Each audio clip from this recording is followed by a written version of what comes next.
Әр қоғамда жұрт жақсы танитын, ол туралы жақсы сөз, жылы лебіз білдіретін азаматтар болады.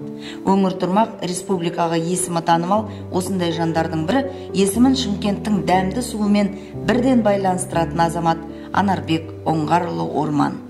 Шымқалаға Анарбек Оңғарұлы 80-ші жылдардың басында келген. Жарты ғасырға жуықтады. Ол уақытта облыс орталығында су шаруашылығы жүйесінде шешілмеген түйіндер шаш етектен еді. Көп қабатты үйлердің екінші қабатынан жоғарыға су тіпті көтерілмейтін кез. Шымкент су арнасына инженер болып келген Анарбек Орман өзіне бекітілген 2 бригадамен бірге сорғылар мен тоғандағы проблеманы түбегейлі анықтап, қараусыз қалған тетіктердің барлығын майлап, өшіріп қайта қосты. Желілер мен станоктар қайта іске қосылды. 4 жыл бойы су қысымы көтерілмеген қабаттардың барлығына 2 күнде су барды. Міне, шаруашылыққа нағыз маман келіп, жұмыс жүйеленді деген сөз.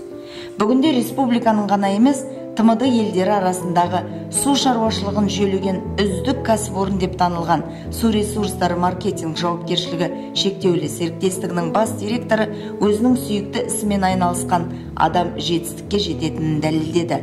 Еңбек түбі береке, үздіксіз іздену ғана мақсатыңа жеткізетінін өзінің өмірлік ұстанымына айналдырған Анарбек Оңғарұлына мықты денсаулық, отбасына амандық, басқарып отырған ұжымына толағай табыс, бақ береке тілейміз.